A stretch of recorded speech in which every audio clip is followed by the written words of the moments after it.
নমস্কার, নিউজ ভ্যানগার্ডের সংবাদে আপনাদের স্বাগত জানাচ্ছি। আমি রয়েছি বিপ্লব আপনাদের সাথে। দিনের শুরুতেই প্রথমেই নজর রাখবো আবহাওয়া।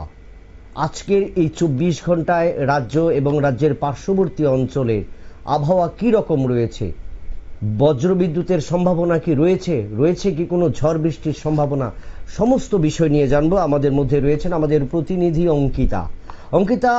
আবহাওয়া দপ্তর আজ কি জানিয়েছে, কি সতর্কতাবাণী দিয়েছে, বা কতটুকু বৃষ্টি হওয়ার সম্ভাবনা এবং তাপমাত্রা কতটুকু উঠানামা করতে পারে বা পারদ কতটুকু চড়তে পারে আজকের দিনে, সেটা জানবো। দেখো, আজ সকাল থেকে আমরা দেখতে পাচ্ছি যে একেবারে ভ্যাপসা গরম, তার সাথে কিন্তু তপ্ত রোদ। আর এই তপ্ত রোদেই কিন্তু এবার নাজেহাল হচ্ছে রাজ্যবাসী। কারণ আমরা দেখেছিলাম যে বৈশাখের শুরুতে একটা ঝড়ঝঞ্ঝার প্রকোপ, কিন্তু বৈশাখের শুরুতে ঝড়ঝঞ্ঝার প্রকোপ থাকলেও এখন কিন্তু মেঘ কাটিয়ে দেখা যাচ্ছে রাজ্য জুড়ে একেবারে তপ্ত রোদ।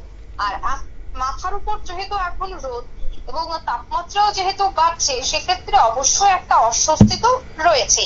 সেই ক্ষেত্রে যদি আমি তোমাকে একটু আপডেট দিই যে আগামী 8 তারিখ পর্যন্ত কেমন থাকবে, দেখো সেই জায়গায় বলা হয়েছে যে বৃষ্টিপাত স্বাভাবিকের কাছাকাছি হবে। সর্বোচ্চ তাপমাত্রা থাকতে পারে 30 থেকে 36 ডিগ্রির মধ্যে, সর্বনিম্ন তাপমাত্রা থাকতে পারে 31 থেকে 27 ডিগ্রি সেলসিয়াসের মধ্যে। এবার আছে 9 মে থেকে 15 মের মধ্যে তাপমাত্রা কেমন থাকবে। বৃষ্টিপাত কিন্তু থাকছে সেখানেও স্বাভাবিকের কাছাকাছি, সর্বোচ্চ তাপমাত্রা থাকছে স্বাভাবিক বা তার থেকে বেশি, সর্বনিম্ন তাপমাত্রা থাকছে স্বাভাবিক বা তার থেকে বেশি। এবার স্বাভাবিক বা তার থেকে বেশি যদি সর্বোচ্চ তাপমাত্রা, সেক্ষেত্রে কত? সেক্ষেত্রে কিন্তু 32 ডিগ্রি সেলসিয়াস থেকে 37 ডিগ্রি সেলসিয়াসের মধ্যে থাকছে সর্বোচ্চ তাপমাত্রা। সর্বনিম্ন তাপমাত্রা থাকছে 22 থেকে 29 ডিগ্রি সেলসিয়াসের মধ্যে। অর্থাৎ একটা বিষয় কিন্তু বিপ্লব এখানে স্পষ্ট যে 8 তারিখ পর্যন্ত বৃষ্টির সম্ভাবনা থাকলেও এবং সেখানে তাপমাত্রা 36 ডিগ্রি পর্যন্ত থাকলেও 9 তারিখ থেকে কিন্তু তাপমাত্রা একটা ভুল বদল হবে এবং সেখানে সর্বোচ্চ তাপমাত্রা কিন্তু স্বাভাবিক বা তার বেশি বাড়তে পারে। অর্থাৎ এই যে ভারসাম্যের তারতম্য, তা কিন্তু পরিবর্তন হতে পারে। স্বাভাবিকের থেকে বেশি তাপমাত্রা বাড়লে সেখানে আরো অনেকটাই গরম অনুভূত হবে। তাই সেক্ষেত্রে 9 তারিখ থেকে 15 তারিখের মধ্যে কিন্তু সর্বোচ্চ একটা তাপমাত্রা লক্ষ্য করা যেতে পারে এবং সেখানে কিন্তু আরো অস্বস্তির মুখে পড়তে হবে রাজ্যবাসীকে। আর সেটা আমি বললাম 15 তারিখ পর্যন্ত। হ্যাঁ, তবে এবার যদি আমাকে এই 24 ঘন্টার কথা বলতে হয়, অর্থাৎ আগামী 24 ঘন্টার কথা, সেক্ষেত্রে কিন্তু আগামী 24 ঘন্টাতে মডারেট রেইন অর্থাৎ একেবারে সামান্য বৃষ্টিপাতের সম্ভাবনা রয়েছে এবং এই বৃষ্টিটা যদি হয় তবে অনেকটাই কিন্তু স্বস্তিদায়ক হবে। কারণ দেখো, যে কথাটা প্রথমেই বলেছি যে রাজ্য জুড়ে এই মুহূর্তে একটা তপ্ত রোদ এবং পরিষ্কার আকাশ লক্ষ্য করা গেছে আজ সকাল থেকে। সেক্ষেত্রে যদি বিকেলের থেকে সামান্য বৃষ্টি হয় তবে কিন্তু এই বৃষ্টিটা অনেকটাই স্বস্তিদায়ক হবে। তাই বলা হচ্ছে যে রাতের দিকে একটা বৃষ্টির সম্ভাবনা থাকছে। হ্যাঁ, তবে সেই বৃষ্টিটা কতটুকু হতে পারে সেটাও কিন্তু শুধুমাত্র বিক্ষিপ্ত বৃষ্টি, সেখানে স্বাভাবিক বা তার বেশি বৃষ্টিপাতের কিন্তু এখনই কোনো ধরনের সম্ভাবনা নেই। মডারেট রেইন মানে বিক্ষিপ্ত বৃষ্টিপাতের সম্ভাবনা রয়েছে।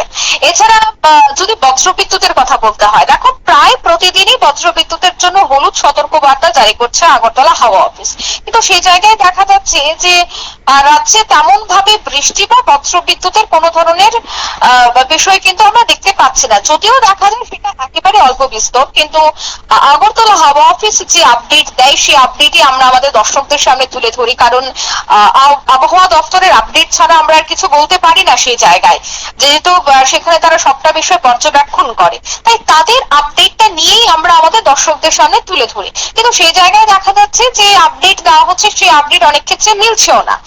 কোন জায়গায় বলা হচ্ছে যে স্বাভাবিকের থেকে বৃষ্টিপাত, কিন্তু সেখানে বৃষ্টির দেখা মিলছে না।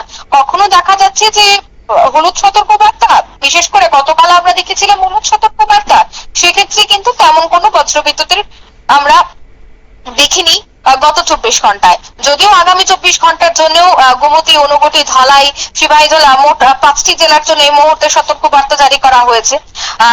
যেহেতু তারা সতর্কবাণী দিয়েছে, সেক্ষেত্রে আমরা আমাদের দর্শকদের সামনে সেই বিষয়টাই তুলে ধরছি, কিন্তু এবার সেটাও যে একেবারে অক্ষরে অক্ষরে মিলবে তা কিন্তু বলা যাচ্ছে না।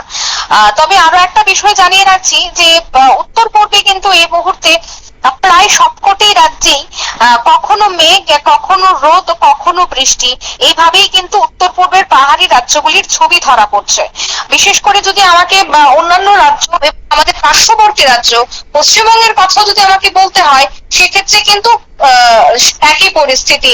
এবং আমাদের উত্তর পূর্বের পার্শ্ববর্তী রাজ্য অসম, সেখানেও কিন্তু একই ছবি ধরা পড়ছে। বিশেষ করে গাঙ্গেয় পশ্চিমবঙ্গের উত্তরে ভূপৃষ্ঠ থেকে প্রায় 6 কিলোমিটার উপরে একটি ঘূর্ণাবর্ত এই মুহূর্তে রয়েছে, আর সেটা থেকে অন্ধ্রপ্রদেশ পর্যন্ত একটি বিস্তৃত নিম্নচাপ অক্ষরেখার প্রভাব। আরো দুটি উত্তর এবং দক্ষিণবঙ্গে এই জেলায় বিক্ষিপ্ত বৃষ্টিপাতের কিন্তু একটা সম্ভাবনা থাকছে। অন্যদিকে দেখো বিপ্লবটা, আরো বেশ কয়েকটা রাজ্যের বিষয়ে যদি আমি তুলে ধরি, সেক্ষেত্রে কিন্তু আরো বেশ কয়েকটা রাজ্য এই মুহূর্তে আবহাওয়ার একটা ভুল বদলের সম্ভাবনা রয়েছে। সেই জায়গায় কোন কোন রাজ্য দেখো, বর্তমানে গুজরাট উপকূল, মারাঠাওয়াড়া, মধ্যপ্রদেশ, অসম, উড়িষ্যা, গাঙ্গেয় পশ্চিমবঙ্গ, ঝাড়খণ্ড সংলগ্ন এলাকাগুলিতে এই ঘূর্ণাবর্তটি অবস্থান করছে। সেই সঙ্গে একাধিক অক্ষরেখা বিস্তীর্ণ হওয়ায় ভারী বৃষ্টিপাতের সম্ভাবনা তৈরি হয়েছে। এছাড়া ছত্তিশগড়, উড়িষ্যা, মধ্যপ্রদেশ, গুজরাট, উত্তরাখণ্ডে শিলাবৃষ্টির আশঙ্কা রয়েছে। এবং গুজরাট উপকূলে সমুদ্র উত্তাল থাকবে, 50 থেকে 60 কিলোমিটার বেগে দমকা হাওয়া বইতে পারে বলে সতর্কবার্তা জারি করেছে আইএমডি। মৎস্যজীবীদের সমুদ্রে যাওয়ার উপর নিষেধাজ্ঞা জারি করা হয়েছে। বিপ্লবদা, অঙ্কিতা, একটা জিনিস জানতে চাইবো যে যেখানে 6 কিলোমিটার উপরে রয়েছে ভূপৃষ্ঠ থেকে সেই ঘূর্ণাবর্ত, এবং এই ঘূর্ণাবর্তের পরিবর্তন হতে পারে এবং ঘন্টায় 60 থেকে 70 কিলোমিটার যদি হয়, সেক্ষেত্রে তার অভিমুখ কোন দিকে হতে পারে, বা সেই ভাবনা নিয়ে কি আবহাওয়া দপ্তর কোনো কিছু জানিয়েছে, বা সেই তার সম্ভাবনা বা তার আওতায় বা কোন কোন রাজ্যগুলি হতে পারে, এরকম কোনো কি সতর্কবার্তা দিয়েছে কি আবহাওয়া দপ্তর? একদম। দেখো, কিন্তু তার অভিমুখ অবশ্যই থাকছে পশ্চিমবঙ্গের দিকে। তার অভিমুখ পশ্চিমবঙ্গের দিকে থাকায় সেখানে দার্জিলিং, কালিম্পং, জলপাইগুড়ি, আলিপুরদুয়ার এবং কোচবিহারে যথেষ্ট প্রভাব পড়বে। এর পাশাপাশি আমরা দেখতে পাচ্ছি এর অভিমুখের ফলে গুজরাটেও একটা বিশাল একটা প্রভাব পড়তে পারে, কারণ গুজরাটের সমুদ্র উত্তাল হবে। গুজরাট উপকূলের উপর দিয়ে যেহেতু গেছে, সেক্ষেত্রে এই পুরো ঘটনার বা এই পুরো অক্ষরেখার দরুন সমুদ্র উত্তাল, অর্থাৎ অভিমুখের ক্ষেত্রে যদি বলতে হয়, তার প্রভাবটা কিন্তু গুজরাট এবং অবশ্যই পশ্চিমবঙ্গের দিকে পড়বে। এছাড়া তো আরো রয়েছে অসম সহ বেশ কয়েকটি জায়গার কথা আমি বলেছি, কিন্তু প্রভাব সব থেকে বেশি কিন্তু দেখা যাচ্ছে যে পশ্চিমবঙ্গে পড়বে, কারণ সেটা সোজা অক্ষরেখা অনুযায়ী পশ্চিমবঙ্গ হয়ে আসামের দিকে সামান্য যাচ্ছে। যেহেতু পশ্চিমবঙ্গ হয়ে আসামের দিকে সামান্য যাচ্ছে, তাই সেক্ষেত্রে কিন্তু এই মুহূর্তে গুজরাট, মারাঠা, মধ্যপ্রদেশ, অসম, উড়িষ্যা, গাঙ্গেয় পশ্চিমবঙ্গ, ঝাড়খণ্ড, এই সমস্ত জায়গা দিয়ে কিন্তু তার প্রভাবটা দেখা দিতে পারে। এবং সব থেকে বেশি গুজরাটে এই মুহূর্তে সতর্কবার্তা, যেহেতু গুজরাটে একেবারে তার প্রভাব সব থেকে বেশি পড়বে, তাই সেখানে যারা মৎস্যজীবীরা রয়েছেন, সমুদ্রে মাছ ধরতে যাবেন, তাদের জন্য কিন্তু একটা বিশেষ নিষেধাজ্ঞা জারি করে দেওয়া হয়েছে আইএমডির পক্ষ থেকে। কারণ এই সময়টাতে সমুদ্র উত্তাল থাকলে সেখানে নৌকা উল্টে যাওয়ার একটা সম্ভাবনা থাকে, আর নৌকা উল্টে গেলে তুমি বুঝতেই পারছো, মাছ সমুদ্রে যদি নৌকা উল্টে যায়, সেখানে কত বড় একটা বিপত্তি, একটা বড়সড় দুর্ঘটনা ঘটতে পারে। তাই তার আগেই কিন্তু একটা সতর্কবাণী এখনই জারি করে দেওয়া হয়েছে। এছাড়া আমরা এও জানতে পারছি যে ত্রিপুরা রাজ্যে, যেহেতু অসম এবং সেখানে দেখা যাচ্ছে যে গাঙ্গেয় উপত্যকায় পশ্চিমবঙ্গে এই মুহূর্তে তার একটা প্রভাব পড়ছে, সেক্ষেত্রে ত্রিপুরাতে কিন্তু তার তেমন কোনো প্রভাব পড়বে না। যদিও পরে তা একেবারেই ঠিক, কারণ আমরা জানি যে রাজ্যে এখনো মডারেট রেইন দেওয়া হয়েছে। এখনো মডারেট রেইন এর মানে কিন্তু একেবারে যে স্বাভাবিকের থেকে বেশি বৃষ্টিপাত বা স্বাভাবিক বৃষ্টিপাত, তার কিন্তু এখনই কোনো ধরনের সম্ভাবনা নেই।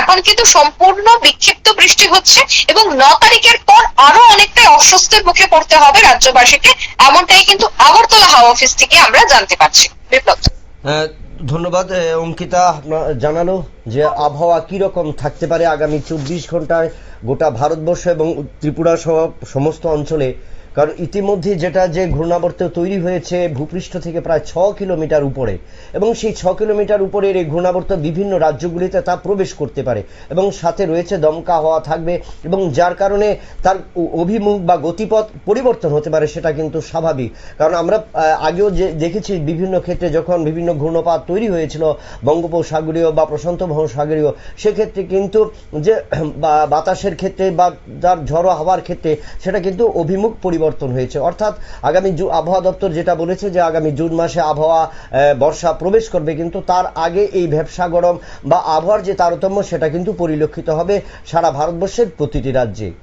আবারও নিয়ে নিচ্ছে একটা ছোট্ট বিজ্ঞাপন বিরতি, সঙ্গে থাকুন নিউজ ভ্যানগার্ড।